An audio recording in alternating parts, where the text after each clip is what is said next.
Hey, what is up guys? It's your boy Speed here, and today we're going to be talking about one of the best carries of the patch. This is a hero that isn't inherently that easy. I mean, I could be talking about something like Wraith King, where you click a couple buttons and frankly you're going to have extremely high impact. But instead we're going to be talking about Nature's Prophet. This hero is considered one of the best, if not the best carry of high MMR. And the reason why, well, there's a lot of reasons why. Number one, it's now a universal hero, and so stat items that this hero likes to buy are more efficient. Number two, the map setup is really good. For instance, there's a lot of very spread out camps. Can't really drag together a lot of the camps, and dragging together camps very much benefits heroes like Luna, for instance, or something like an Alchemist, right? Where with Nature's Prophet, it doesn't really do much, and so this map split is more beneficial for something like Prophet. On top of that, it's very hard to get around the map. Ever since they removed the outposts in the corners of the map, a lot of heroes just can't really get around. Once these tier 1s are taken, you're kind of unable to get into these areas without hitting the Twin Gate, which frequently is slow, and you can only hit the Twin Gate if you're already in that area. And so yeah, Prophet has a lot of advantages conceptually in this patch, and as a result, he's a very good carry. Also, Revenant's Brooch, which we'll get into later on. On top of that, go sign up to the gameleap website, guys. I'm posting new content over there almost every day, and I'll see you there. Okay, so for the laning stage, I'm going to keep this one very, very simple. You basically always start with these starting items. There's some other variations, but generally just buy wand 3 branches. After that, you're going to spawn a treant in base at the start of the game twice. You're going to use the treants to scout pregame. Then in the laning stage, it's very easy, guys, honestly. You just have to be careful about dying. Certain lanes, heroes like Marcy will just kill you from full. You have to be careful in those lanes. But in most lanes like this one, basically what you're doing is you're going to put the treant on any ranged hero, okay? So in this lane, it's Wind Ranger. Reason why? Ranged heroes don't have innate block, right? Melee heroes 50% of the time block damage from all units. And so you want to put the treant on ranged heroes because it's very low damage. And so melee heroes frequently just ignore the damage completely, almost completely. But okay, you put the treant on the ranged hero, even trading with the Wind Ranger a bit. Your hero trades quite efficiently with ranged heroes. Summons another treant, and the reason why you want to typically have a treant around you almost all the time, you don't want to send the treant too far away if possible, is because of the fact that it gives you damage. So your innate, how it works is when you're near a tree, you get damage. You get more when it's your treant, and when you're standing next to trees, you get a bit as well, right? So it's actually technically good to stand in something like this if you can. Right, you'll actually hit harder if you're in the trees, but you don't really have to think about it too much. Now, you can put the treant on the offlaner, especially if you're against a melee pos 4 and a melee pos 3. It's typically better to just kind of throw it on the offlaner and have it deal a little bit of damage, right? Another nice thing about the treant is it doesn't pull creep aggro unless it's the only unit. So for instance, right here, it will pull aggro, but otherwise it won't. And so that's something that's really broken about the treant. You can see he just tosses it on the beast here, and typically issuing an attack command with the treant like that would pull aggro and push the weight, but it doesn't. So at level 2, you have a couple options. You can skill Sprout. The reason why is Sprout is a nuke. It helps you secure the range creep. It's only 70 mana. It's pretty cheap for an int hero. So Sprout is actually a very good level 2 spell just for kind of chipping people, getting in a couple extra auto attacks, but here he saw first blood opportunity, and so he skills Teleport. However, I actually think in most lanes, Sprout at level 2 is the way to go for securing creeps and doing a bit of harass. Oh, that was juicy. I gotta go back to that. Yeah, I mean, you can block people with the treant. The treant is actually very fast at 335 movement speed, so you can block a lot of heroes very efficiently. All you have to do this is issue an attack command on your hero, and then you micro the treant. You actually shouldn't micro both. You can. In fact, that is the optimal play, but you will have to be a literal god to pull that off. Maybe one of you guys knows how. After that, for your next item, it's going to be another set of tangos. After your second set of tangos, you're going to be buying a null talisman. Now, with Warlock, you probably won't buy a second set of tangos, but you almost always have to otherwise. Yeah, but why null talisman? This hero needs a lot of mana. You're also a universal hero, so you gain a lot from the stats, but you need a lot of mana, especially if you're skilling Sprout. If you're skilling Sprout, frequently you'll feel like you even need to drop your wand on the ground. You'll feel like you're gonna need to drop your null on the ground and pop the wand. Another reason why I like the null, right? It gives actually extra efficiency from the wand, right? Really allowing you to spam your treants. So once you hit level 3, your treant actually hits for 44 instead of 26, and so it becomes much more annoying for melee heroes. Obviously, is even more annoying for ranged heroes, but it becomes efficient against melee heroes in my eyes. It gets to the point where it is kind of just worth it. Basically, all you do is you just start to put the treant on the offlaner once you hit level 3 and last hit deny. You can use the treant to help you last hit and deny, but honestly, guys, mainly just use it to harass. Just drop the treant on, one of the heroes and let it go to work, and you're gonna feel pretty good. So in terms of using treants, you should basically always have one. At level 4, you should have 1, 1, 2. Okay, let's talk about the end of the laning stage around minute 7 to 8. So in a lot of lanes, guys, if you don't win your lane, like here, he's laning with a Warlock against Beast, which is pretty favorable. And so he's able to have a good lane. Now, if your lane goes well, you want to do what he's doing, which is just farming the nearby camps, then cycling to the lane creeps, and just kind of staying in this general area, right? You never want to leave lane creeps if you don't have to. If you have to, right, if, the lane went poorly and you're against some Primal Beast or some Marcy who can just kill you, you need to just leave. You can just farm the back camps. It's not terribly efficient, but it's certainly not inefficient compared to feeding, and so you can just farm defensively. But in this game, he's buying his Maelstrom in terms of items. You go Treads, then Gloves of Haste for Maelstrom, right? And he's just pushing out the waves, summoning treants off cooldown. If the enemy offlaner is getting completely destroyed, you can take the tier 1 because treants are reinforced units, which means they deal and take bonus damage from towers, and so this hero is one of the best siege heroes in the game. You can take towers extremely efficiently. So yeah, next, let's talk about using teleport globally.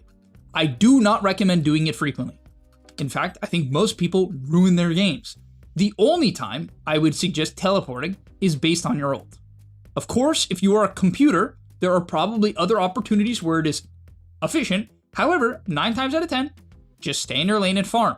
Use your ulti to steal kills and help with kills, get assists, get gold, and try to stay in your lane. Otherwise, you're just gonna be poor. That's the reality. Yeah, you might open a tower. Yeah, you might get a kill, but you will end up poor.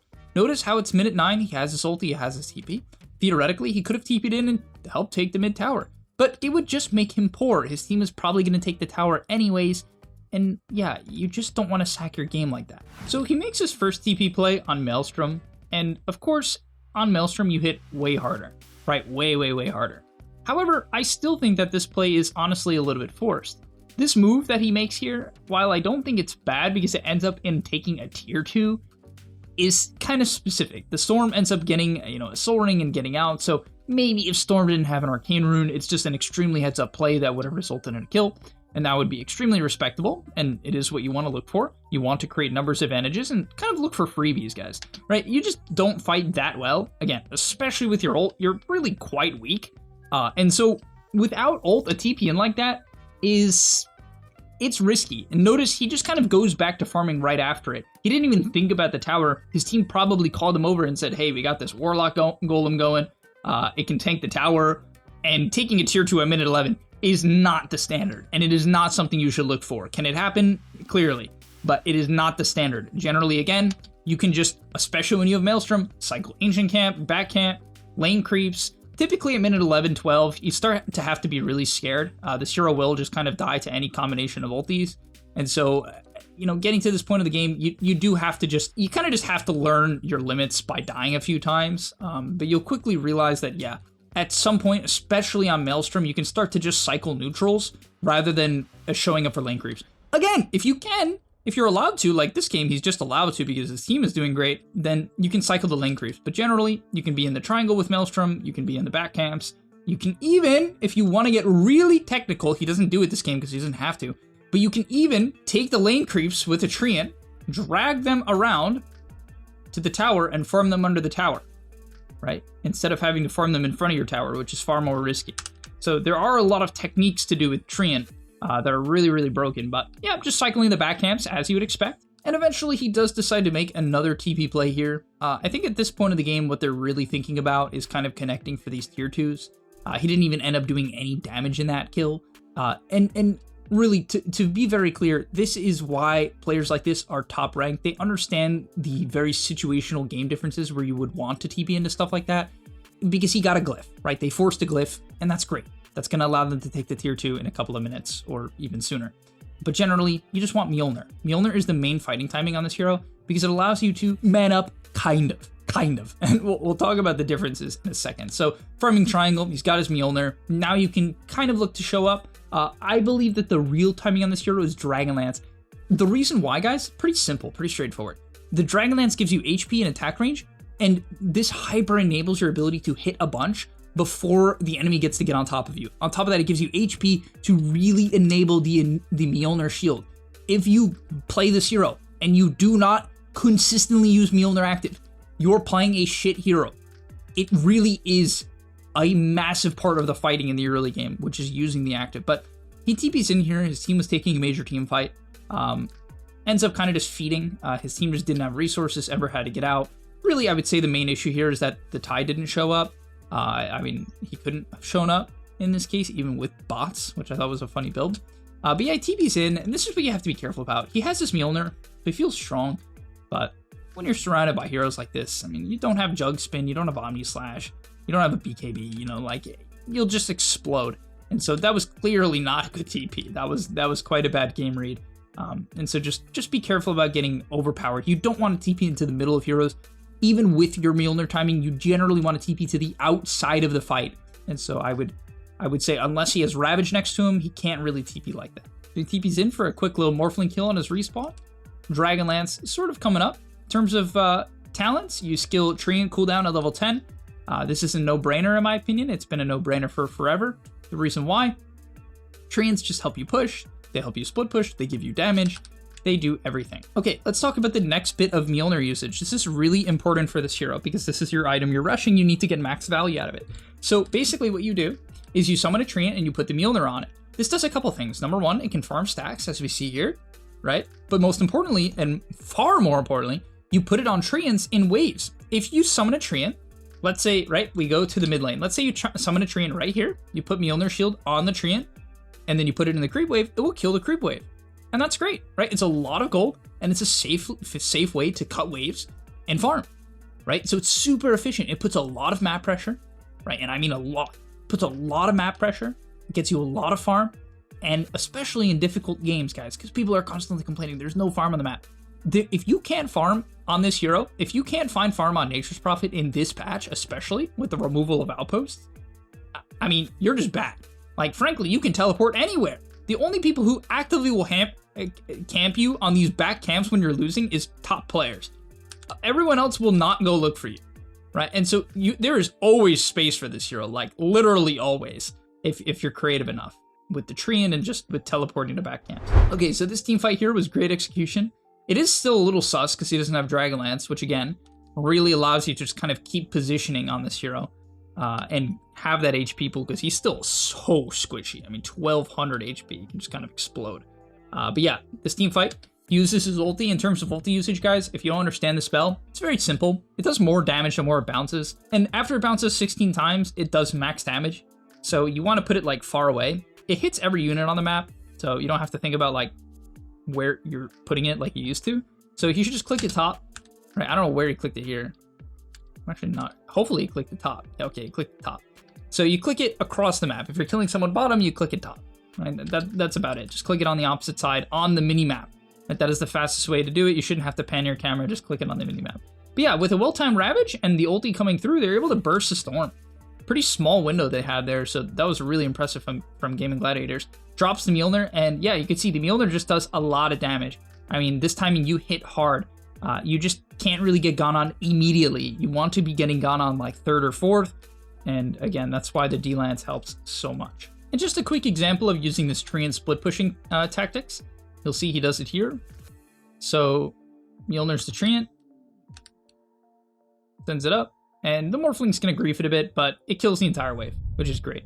Okay, as we see him continuing to push waves with this obnoxious Mjolnir Treant strategy, which just makes map play so easy. He'll continue to farm, looks for a kill on Morphling here, as I believe they do not get him. But a nice kill attempt nonetheless. He has Aegis at this point, so you can be a lot more psycho on Aegis, of course, right? You still don't want to TP in the middle of 4 heroes, but you can be a lot more psycho. But what's really cool to talk about is this Revenant's Brooch. It actually just got nerfed, unfortunately, largely because of Nature's Prophet, a couple of other heroes as well, but largely because of Prophet. It lost a bit of spell lifesteal, still a great item though. And if you don't know what this item does, if you're kind of just catching back up on the patch, it gives damage, spell lifesteal, which seems weird for a carry, but most importantly, it gives this passive crit It's not exactly a crit, it's more just like a damage. But 30% of the time, you deal an extra 80% of your attack damage as magic damage. So it's like sort of a crit, and it does magic damage. So that magic damage works on the spell Lifesteal. And for heroes like Prophet, you have Sprout, you have your ult, you have Mjolnir, procs, and the active. So you have a lot of spells to actually get value out of spell Lifesteal. I would argue spell Lifesteal is maybe more efficient than actual Lifesteal on this hero at this point in the game, especially because of the ult, which you'll get to see. There was one game in particular where the NP healed like almost like 800, 900 from a good ult at level 18. I mean, it was crazy. It was Crystallis on Tundra. There was some game he played recently. But you'll get to sort of see it soon. As they start to siege, basically treants just kill buildings. He has an Aegis. You should never siege without Aegis on this hero, guys. Just don't. Just don't. It's not worth it. Just farm. In terms of buying Shard, some people might have the question, when do you buy Shard? I would recommend not buying it until super, super late.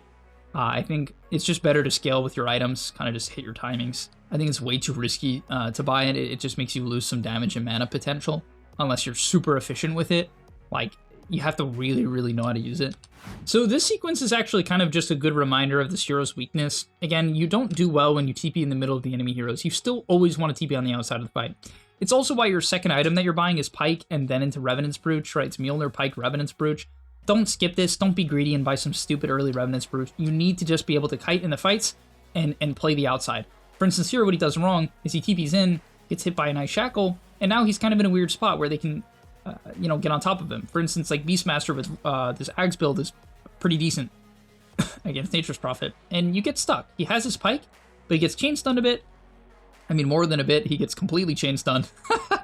And you're not buying BKB, right? And so you can't make this play when you're not buying BKB. There are NP builds that go around BKB, which would have made a play like that more feasible. Still probably would die, honestly. But yeah, just don't TP like that, guys. Try to let your initiators go in and then follow up. So something I want to show you guys here is kind of just the ult with the spell Lifesteal from Revenant's Brooch. Even though it's only 14%, if you have like vision of camps around the map, it's just funny how much it heals you. Right, because the ult will hit this camp, it will hit this camp, this camp. Unfortunately, they don't have vision of too much else. Like sometimes you'll have like a triangle ward, and it will hit that.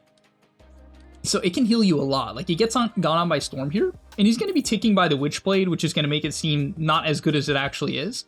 But as he drops the ult, it will hit a couple of camps, couple of heroes, and yeah, you'll just see him gaining health kind of randomly. He isn't even healed by Warlock here, but you'll see his health just kind of ticking up. And this is while getting auto-attacked and fought, right? Just like, look at these random ticks. As he procs Maelstrom, he'll heal even more. And so on and so forth. Like, look at this. I mean, he's just healing, right? It's a lot. It really is just a ton. And so you can see the power. It's basically a mini satanic you get from a damage item, right? Which is why this hero is also so powerful. He just has this item that feels reasonably tailored to his hero, right? It's super perfect. Especially because you're a Mjolnir hero. Now, in terms of talents, I actually really disagree with Sprout damage. I think it's cool because it helps you one-shot waves with like Gunpowder Gauntlet, but you really don't need that. I personally think Wrath of Nature cooldown is way better. I think in the late game, having this low cooldown ult, I mean, it brings it to 70, which is significant. It's just so good for map play, right? Obviously, in this game, there's ending, so like maybe Sprout damage is better because they're just ending, but I mean, it wouldn't have mattered. But just the general map play and the amount of gold, this ability for farming late game is just insane. It gets you so much gold because it will one-shot creeps in the later bounces in the late game. Also, last thing, you take tree and HP and damage at 25. Do not skip this. Do not take remove TP cooldown. I don't think there's any super real argument for it. Tree and HP and damage lets the tree literally one-shot range drags. It kills it in like 3 or 4 hits. It gives you bonus damage. You can see on the left it says also affects Spirit of the Forest. That's your innate. So it literally makes you hit for like every tree gives you like 200 damage or something. It's something ridiculous. It might even be more than that. And you can have 3 treants with your 10 talent. You can have 3 treants and they will all give you like 200 damage. I'm not kidding, guys. You can get like 600 damage from treants with this talent. And so people will take remove TP cooldown and they lose all their split push potential, a lot of team fight potential. I just think it's a terrible decision. But yeah, for his last item, he bought BKB. They wrap up this game. And yeah, give this hero a try. It's super fun. My favorite hero in Dota. And I'll see you in the next one. Peace. And that's all, but remember, before you leave, come on, before you tune out, subscribe to the GameLeap website where we are going to help you get to the next rank. If you're stuck, click the link down below, and I'm out. Peace!